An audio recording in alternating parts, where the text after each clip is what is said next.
ঠিক তখনই লাশ নিয়ে একটা অ্যাম্বুলেন্স গেটের সামনে দাঁড়ালো।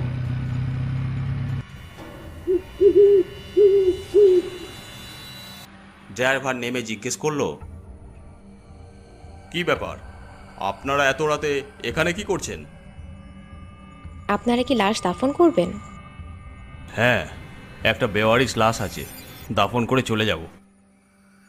আমির তখন ড্রাইভারকে সমস্ত ঘটনা খুলে বলল।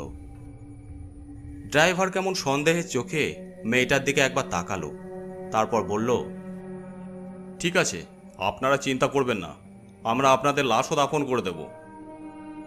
না না, কাউকে দরকার পড়বে না, আমি নিজেই করব। গেট খোলা হলে মেয়েটা পাঁজা কোলা করে লাশটা নিয়ে কবরস্থানে ঢুকলো। অন্য কাউকে হাতও লাগাতে দিল না। ব্যাপারটা আমার গোলমাল লাগছে, তুমি সাবধানে থেকো। আশ্চর্য, একটা মেয়ে একাই লাশটাকে নিয়ে চলল। হালকা নাকি লাশটা? আদৌ কি কাফনের ভিতর লাশ ছিল? যেখানে একটা লাশকে নামাতে 3-4 জনের দরকার পড়ে, সেখানে মেয়েটা একাই করে ফেললো। নিশ্চয়ই কিছু গন্ডগোল আছে। তারপর দাফন করে বাইরে এলো সবাই। অ্যাম্বুলেন্সটাও চলে গেল। কি বলছিল ড্রাইভার? কিছু নয়, আপনি লাশটাকে একা কষ্ট করে নামাতে গেলেন কেন? ওরা তো সাহায্য করবো বলল। না, করোনা হয়েছিল তো আগে, তাই আমি নিজেই করলাম। ওদেরকে করোনার কথা বললে নিশ্চয়ই সাহায্য করতো না। ঠিক আছে, চলুন, আপনাকে বিরামপুরে 3 মাথায় নামিয়ে দিয়ে আমি বাড়ি চলে যাব। মেয়েটা বাইকে বসলো। আমির ফাঁকা রাস্তা দিয়ে জোরে বাইক ছুটাতে লাগলো।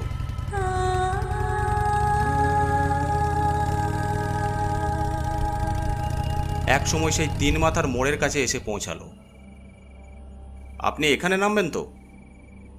হ্যাঁ, এখানেই নামবো। আশেপাশে তো কোনো ঘরবাড়ি দেখছি না। আপনার বাড়ি এখান থেকে কতটা? বেশ কিছুটা হেঁটে যেতে হবে। ভাবলো মেয়ে মানুষ, এত রাতে এইভাবে একা নামিয়ে চলে যাওয়া ভুল হবে, তাই বলল, ঠিক আছে, আমি আপনাকে বাড়ি পর্যন্ত পৌঁছে দিয়ে আসছি। যাবেন? তাহলে তো খুব উপকার হয়। তারপর আমির আবার বাইক চালাতে শুরু করলো।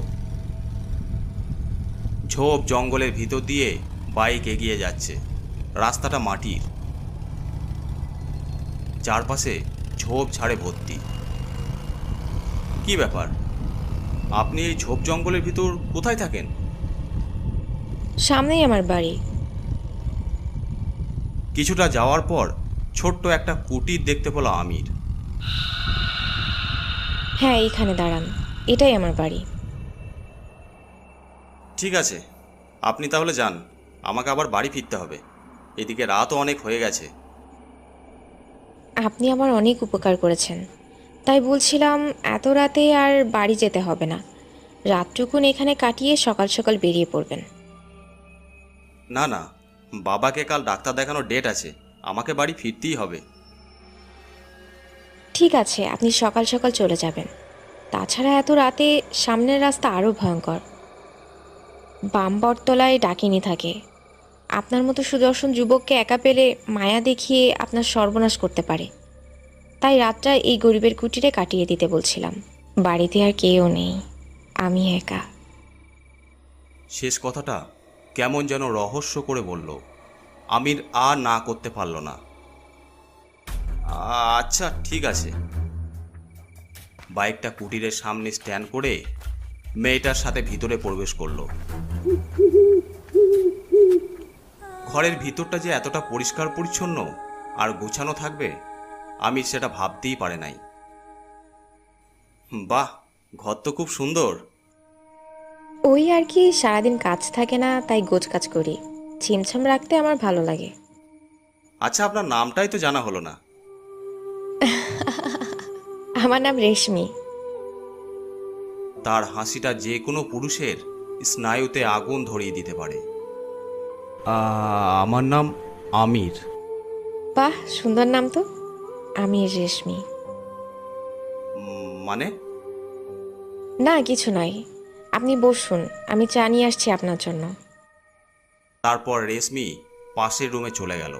আমার অজান্তেই আমি রেশমির প্রতি কেমন যেন একটা আকর্ষণ